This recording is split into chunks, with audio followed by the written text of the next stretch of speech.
Assalamualaikum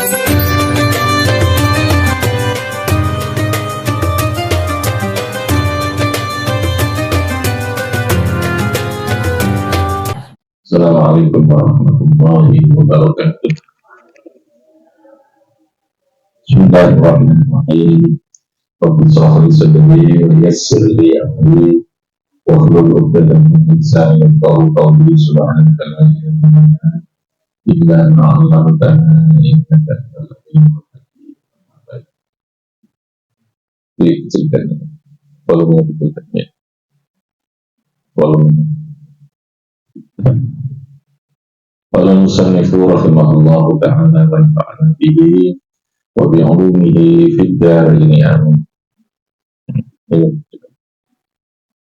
Sifatu al-mashrutatu fi man takhtaru suhbatahu. Sifatu biro-biro sifat. Ini sifat bicara tentang bagaimana kita membangun hubungan, membangun interaksi dalam keluarga, dalam komunitas, dalam persahabatan. Sifat itu biro-biro sifat al-masyrutatu yang disyaratkan fiman dalam sopo, dengan siapa takhtaru memilih sopo siro suhbatahu ing berteman, suhbatahu ing kekancan atau berteman maring-maring. Jadi ada beberapa sifat yang dimiliki oleh seseorang yang layak untuk kita jadikan sebagai sohibun, sebagai seorang sohib. Sohib itu artinya teman yang punya kedekatan yang lebih. Artinya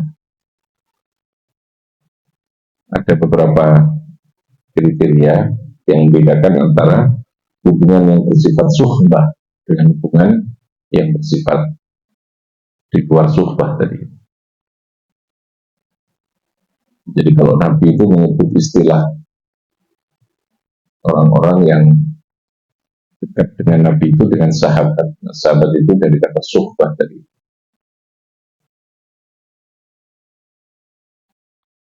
Ikatannya, ikatan keimanan, ikatan semangat, komitmen, visi gitu ya. Dan lalu kalau hubungan itu adalah suhbah atau dalam bahasa Jawa itu adalah berteman, sesungguhnya lebih dari berteman ya. Itu adalah mempunyai hubungan yang tidak lagi ada sekat atau ada batas-batas yang membedakan antara seseorang itu dengan orang yang mempunyai hubungan suhbah tadi.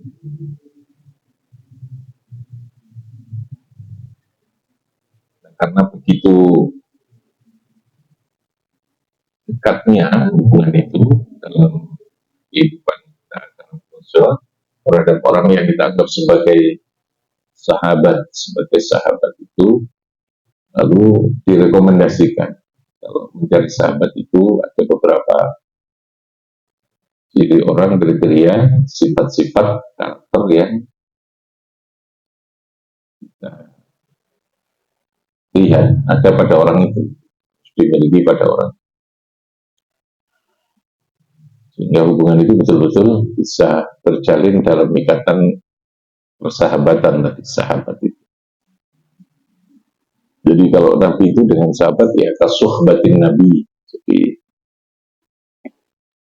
tidak ada sesuatu yang membatasi terlalu berlebihan dalam banyak hal yang menyangkut tentang pola hubungan. Jadi kalau orang baik kepada semua itu harus baik ya, baik berteman pada semua ya. Tapi kalau untuk bersahabat itu lebih dari sekedar kita berteman atau baik dengan orang. Dalam kehidupan sosial itu interaksi seperti itu ya memang dibutuhkan karena orang itu konco yang lebih dekat, itu suhbah, yang hampir dia tidak ada batas yang batasi untuk kebaikan ya, untuk hal yang bersifat kebaikan. Dalam bahasa agama namanya sahabat, suhbah, persahabatan dalam bahasa Jawa. Apa yang harus dimiliki? Ya alam ketahuilah, annahu saat kelakuan la yasuhu tidak layak. Ya, solipun itu artinya tidak pantas, la yasuhu berarti untuk dijadikan sahabat. Sopo kullu insanin sahabat-sahabat manusia. Artinya tidak semua orang itu pantas, cocok, ya, pas untuk kita jadikan sebagai sahabat. Jadi harus ada kriteria orang-orang tertentu atau orang yang punya kriteria ini yang layak kita jadikan sahabat. Sekali lagi kalau baik pada semua, ya, baik itu kepada semua. Tapi untuk menjadikan seseorang menjadi sahabat itu perlu kriteria tertentu. Dan sekali lagi di situ tidak ada batas lagi tentang pemikiran, tentang konsep, tentang strategi perjuangan, tentang apa saja. Ya. Tidak perlu ada yang tertutup. Dia karena sudah menyatu, ya, menyatu di dalam ikatan persahabatan. Maka harus seorang kriterianya yang benar. Qala dawuh sapa Nabi sallallahu alaihi wasallam, kenapa harus memilih orang dengan kriteria atau sifat yang baik gitu ya. Qala dawuh sapa Nabi sallallahu alaihi wasallam, al mar'u ala dini khalilihi. Al mar'u kai seseorang iku ala dini khalilihi, sesuai gitu ya. Ala dini khalilihi ing atase agamane koncone mar'un. Konco tadi itu sahabat yang dimaksudkan khalil, itu artinya orang yang punya hubungan sangat dekat tadi itu ya, persahabatan yang dekat. Allah menyebut Nabi Ibrahim itu sebagai Khalilullah. Ibrahim itu gelarnya Khalilullah. Khalilun itu lebih dari sekedar teman tadi ya. Kalau sekarang dalam bahasa agamanya namanya sahabat tadi. Khalil artinya adalah sahabat. Jadi kalau kita ingin melihat kepada seseorang mungkin bisa jadi piye, delok koncone sapa gitu ya. Lingkungannya kayak apa? Jadi komunitasnya kayak apa? Karena komunitas atau orang yang paling dekat dengan dia itu adalah cerminan dari seseorang. Jadi delok teko koncone ku sapa? Biasanya dia itu yang paling akrab, yang paling dekat dalam kehidupan interaksi sehari-hari itu siapa? Itu ala dini khalil. Bacanya itu dari siapa yang jadi teman. Itu Nabi jauh begitu. Oleh karena itu kata Nabi, falyanzur ahadukum man yukhalil. Falyanzur moko becik melihat, becik berpikir, becik meneliti sapa mar'u man ing sapa, man ing wong, man ing sapa yukhalilu yang akan dijadikan teman dekat tadi itu, yang dijadikan sahabat tadi. Ya, karena ini sangat berpengaruh. Jadi orang itu biasanya otomatis akan mengelompok sesuai dengan visi, pikiran, hobi kadang gitu. Dia akan mengelompok dengan secara otomatis. Jadi apa istilahnya? Jadi sama i'talafa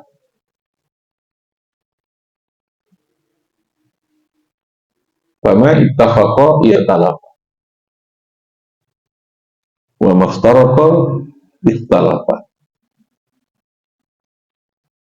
Jadi al-qulub, jadi orang itu akan tergantung pada fama ittafaqa i'talafa. Kalau kita ada kesesuaian dengan isi tadi itu ya itu akan gabung, jadi akan gabung sesuai dengan kondisi dan gabung. Tapi sebaliknya fama iftaroko ikhtalafa.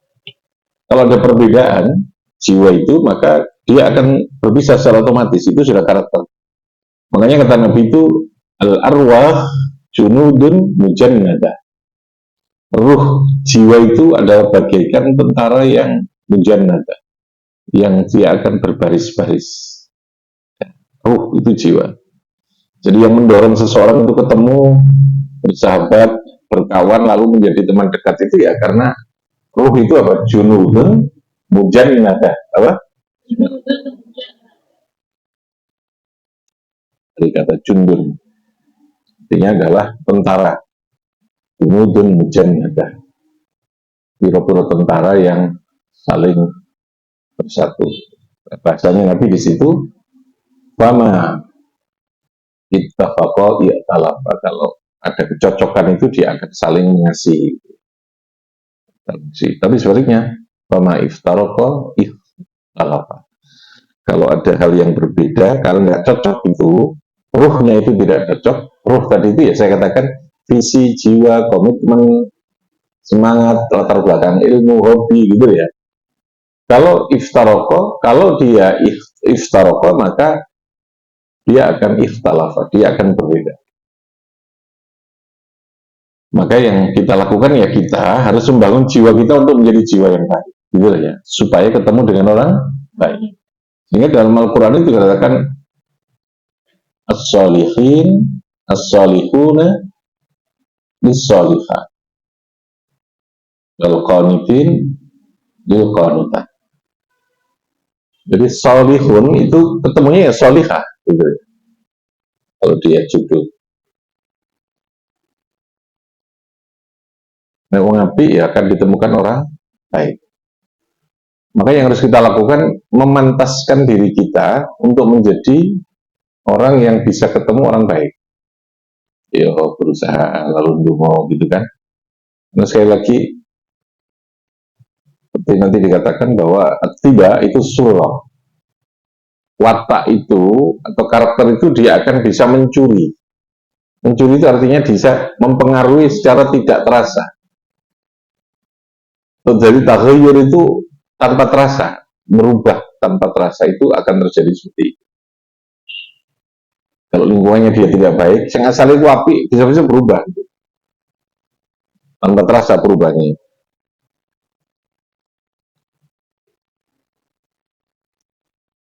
Karena menjaga lingkungan itu menjadi baik, menjadi harus. Menjaga lingkungan. Caranya biaya, kalau ilmu, kalau ngaji, dengan ibadah itu menjaga. Bukan dengan Pak Satpam, kalau Satpam itu menjaga, mau angkatnya merusak, ngambil dan macam-macam ya. Kalau menjaga kebaikan itu ya dengan ngaji. Sehingga Nabi sampai mengatakan al-jaru qoblada. Kalau kamu beli rumah itu sebaiknya al-jar. Kalau kamu di situ, kira-kira kamu di situ cocok apa tidak? Nah, biaya ongkos resiko yang harus ditanggung dengan lingkungan yang tidak baik itu jauh lebih besar, jauh lebih mahal. Sistem pesantren itu sesungguhnya adalah membangun lingkungan yang baik, melakukan sterilisasi dari lingkungan baru yang tidak baik dengan dijaga itu dengan ilmu, dengan ini. Kalau ada anak yang masuk pesantren biarnya asalnya dia tidak baik, dia harus diusahakan dia tertarik untuk menjadi baik, dibentuk untuk menjadi baik itu dia. Nah, lingkungan tadi itu akan menjadi sangat berpengaruh. Pak ingat tiba itu surahun, karena watak tadi itu dia bisa mempengaruhi tanpa diketahui. Tiba-tiba terjadi sebuah perubahan, tiba-tiba terjadi lalu anak itu berubah dan sebagainya. Oke ya, itu alasannya kenapa harus. Jadi bukan memilih dalam arti pilih-pilih orang, tidak. Ya memang untuk menjadi seorang sahabat itu harus dipilih yang terbaik secara standar agama. Wala buddha lan ora kena ora ayyatamayyaza yanto ayyutamayyaza ikhisalin wasifatin, atau ayyatamayyaza yanto membedakan, memilih sopaman sopomaru ikhisalin dengan piro-piro keadaan wasifatin dan sifat yarghabu bisababiha kang dadi demen, kang dadi seneng bisababiha kan sebabnya sifatin waktu solin tadi fi suhbatihi ing dalem gawe konco, gawe sahabat maring mar'i tadi. Itu alasannya kenapa lalu harus dalam semua loh ya. Dalam hal berbisnis kita harus mencari partner yang baik, partner sahabat yang baik. Dalam hal politik, dalam hal ekonomi, ya pokoknya semua kehidupan kita. Pada komunitas yang kita harus masuk itu kudu golek wong sing apik. Secara keseluruhan apa wa jumlatuha, secara keseluruhan sifat yang tadi, yang pertama ayyakuna akilan. Golek konco sing ya cerdas. Akilan itu dua ini akal, maksudnya punya kecerdasan untuk memahami kehidupan paling tidak. Cerdas ya, artinya dua ini akal sing iso dijak mikir. Karena kamu perlu pertimbangan dalam hidup, perlu sharing, perlu tukar pikiran, perlu terus mengembangkan. Sehingga sampai orang ada yang mengatakan bahwa satu teman yang cerdas itu jauh lebih baik ketimbang satu musuh ya, yang cerdas itu jauh lebih baik ketimbang 1000 teman yang bodoh. Karena dia tidak bisa memanfaatkan apa itu, kita bicara itu ada. Suhbah. Akilah yang pertama. Konco sing pancen diberi kecerdasan. Tapi mesin bodoh bukan berarti kalau kita benci, kita jauhin. Ya. Tapi ya bukan untuk berteman, bukan untuk bersahabat tadi lah ya. Kita aliyakuna. Ya. Karena musuh yang cerdas itu paling tidak kita bisa mencerdaskan kita. Jepang itu menjajah, tapi Jepang juga memberikan ilmu. Ya. Memberikan banyak tinggalan terkait dengan bagaimana mengelola alam bumi Indonesia ini. Dijajah tapi ya cek ninggali ilmu. Nah, karena musuh yang cerdas itu masih ada manfaatnya. Cerdas ya. Cerdas itu kemampuan memahami kehidupan bang. Kalau saya menerjemahkan, ya. Yang kedua, husnul khuluqi, budi pekertinya yang baik. Dipekerti watak, karakteris yang apik. Nanti ada ukuran. Budi yang baik itu apa? Orangnya sabar, itu baik, ya. Orangnya pengertian, bisa saling bantu. Wong itu kan bisa didelok ya. Kadang kita melihat sekilas dari cara berbicara itu sudah bisa melihat apakah orang ini punya ego yang tinggi atau tidak. Kecenderungannya dia suka sok apa tidak, suka ini apa tidak, itu nggak bisa dibujui. Mungkin dia bisa memaksakan diri untuk ngepi no atau menutupi ya, tapi tetap akhirnya namanya sifatnya sementara ya usaha itu. Nanti akhirnya ya metu aslinya gitu kan, itu asli. Artinya husnul khuluq itu menjadi penting. Karena tadi ini ya, ingat tidak surokun tadi ini. Gondoan, muringan, kemudian suka dengan orang ya, tidak menghargai macam-macam, itu watak yang tidak baik.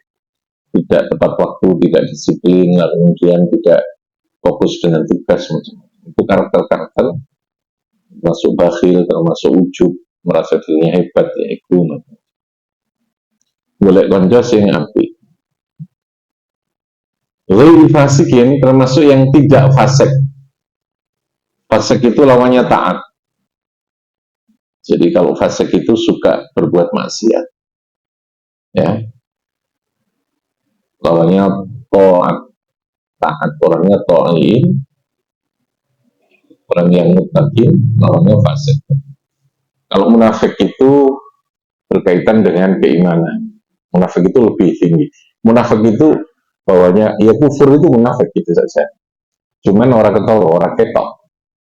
Kalau orang kafir itu kan jelas, zahir batin dia memang menolak, dia memang menentang, tidak mau beriman ya. Tapi kalau munafik ini dia pura-pura menampakkan secara lahirnya dia beriman, tapi secara batin hatinya ini membenci, menolak, tidak mau menerima, tidak mau beriman. Dari mana kita melihatnya? Nah, ini ada indikatornya itu. Kalau indikator yang bisa membawa kepada sana ya kebohongan, khianatan itu ya. Itu ciri-ciri kata Nabi orang munafik. Munafik yang ringan itu kelasnya. Istilah siswa itu munafik dengan level yang bawah. Tapi munafik yang dalam kaitan dengan akidah itu ya persoalan keimanan tadi itu. Ya. Sesungguhnya orang yang munafik secara akidah itu ya dia tidak beriman, karena iman itu syaratnya kan apa? Tasdikun bil qalbi wa iqrarun bil lisan. Tasdik, harus ada tasdik. Artinya itu membenarkan, meyakini. Kalau artinya itu takdzib, balikan ya tidak beriman. Meskipun lisannya mengatakan syahadat, mengucapkan syahadat, itu tidak beriman. Tapi kita kan tidak boleh mengatakan orang yang sudah membaca kalimat la ilaha illallah, kalimat syahadat, lalu kita katakan kamu munafik. Tidak. Secara akidah, ya. Kalau munafik dalam bahasa tanda yang sifatnya bukan akidah, mungkin bisa kita mengatakan karena suka berkhianat, berbohong, ini orang munafik, tapi bukan munafik secara akidah. Kalau munafik akidah itu sesungguhnya dia bukan orang iman, sudah kafir. Konsekuensinya karena kafir ya dia sesungguhnya tidak perlu disolati kalau mati, tidak perlu disolati, tidak boleh didoakan, dia orang kafir. Tidak boleh jadi wali. Tapi karena kita ini hanya punya hak menghukumi, membuat kesimpulan secara lahir, maka batin itu urusannya Gusti Allah. Gitu ya, tidak boleh retep kita sholati kita itu. Meskipun mungkin menurut Allah, ya kita kan tidak tahu. Menurut Allah dia munafik tadi. Jadi kalau fase kita suka berbuat, ya, huruj atau atillah. Kalau dalam definisi itu hurujun itu keluar dari dalam. Jadi jangan berteman dengan orang yang suka berbuat maksiat, intinya. Karena nanti orang itu biasanya pada tahap awal mungkin dia itu masih betul-betul terjaga. Belok barang ke api titik itu kaget. Dia pasti gak suka. Tapi lama-lama ketika Anda melihat itu terus-menerus, maka Anda akan mentoleransi awal. Bismillah doa kamu pola aku tak melok. Tunggu-tunggu gampang gitu ya. Lama-lama nanti ngerasa gitu ya. Melok ya ngincipi melok ngombe gitu ya. Akhirnya sampai teler betul gitu ya, sampai mendem gitu ya. Jadi makanya orang harus ada batas ini. Dan terus bagaimana kalau kita ingin dakwah? Kalau dakwah itu berbeda, berarti Anda harus kuat dulu, gitu ya. Kuat disik. Jadi kita kalau mulang ngarek sing bodek sing ini ya, dari dulu ya betul kuat dulu. Dakwah itu berarti posisinya bukan bersahabat, tetapi mengajak untuk kebaikan. Jadi mengajak itu ibarat orang menarik itu kan untuk kita lebih kuat. Bagaimana Anda menarik sesuatu yang dalam kondisi ringsek, terus kemudian kamu sendiri nggak kuat, ya melok ringsek bisa nanti. Makanya harus lebih kuat kalau kita ini berdakwah. Ngomongin wong sing dianggap tidak baik, punya perilaku yang tidak baik, tidak perlu bersahabat, tetapi di sana hubungannya hubungan dakwah tadi, hubungan mulang, hubungan ini dan seterusnya. Yang terakhir, wala kharisun fitunya, ojo boleh konco sing kedunyan. Kharisun itu apa seneng banget ngomong itu. Orang kaya itu sekali lagi boleh, tapi itu koma untuk apa? Untuknya itu yang menentukan. Orang apakah kedunyan atau tidak, itu untuknya. Orang punya jabatan itu boleh dianjurkan, tapi itu koma, paham ya? Untuknya itu yang menentukan apakah dia kharisun ala dunya, apakah dia zuhud. Kalau zuhud itu orang yang mencoba meletakkan dunia ini hanya sebatas sebagai sarana untuk mendekat kepada Allah. Sarana, ya. Jadi kemarin dikatakan bukan kepada zatnya kita ini senang duit, tapi kepada fungsinya. Duit ini untuk menafkahi keluarga, untuk nyekolah anak, untuk kebaikan, untuk sedekah itu ya, kepada hal yang bersifat. Jadi bukan kepada zatnya, tapi kepada huludihi al-akhir. Jadi jangan berteman pada orang yang ketunya. Bahasa Jawa itu gitu. Caranya apa? Kharisun ala dunya. Apa namanya? Kharisun. Jadi ini wong sing menukui dia bisa mengendalikan dunia itu untuk kepentingan akhirat. Ya, tetap mencintai Allah, ngereken dari Gusti Allah, dari Kanjeng Nabi, jauh lebih dicintai, lebih direken ketimbang menuruti terhadap keinginannya sendiri. Orang keduanya itu tidak mesti orang kaya ya. Dan ada orang miskin keduanya. Maksudnya nyambut gawe ini agak leren-leren, padahal ada untuk duit. Ahli ibadah, ahli apa dia keduanya. Keduanya tapi sing apes ya, sing melongso, sing apes. Intinya kalau orang itu mengejar dunia lalu melupakan akhirat, itu namanya keduanya. Gitu ya. Tapi kalau dia mempunyai dunia dan mampu mengendalikan, memilih dunia, harta, kalau dunia itu kita katakan harta, jabatan, apa termasuk ilmu itu kan dunia, semua kan dunia, ya. Untuk kepentingan akhirat, baru itu namanya orang yang bisa dikatakan zuhud tadi, tidak harisun alat.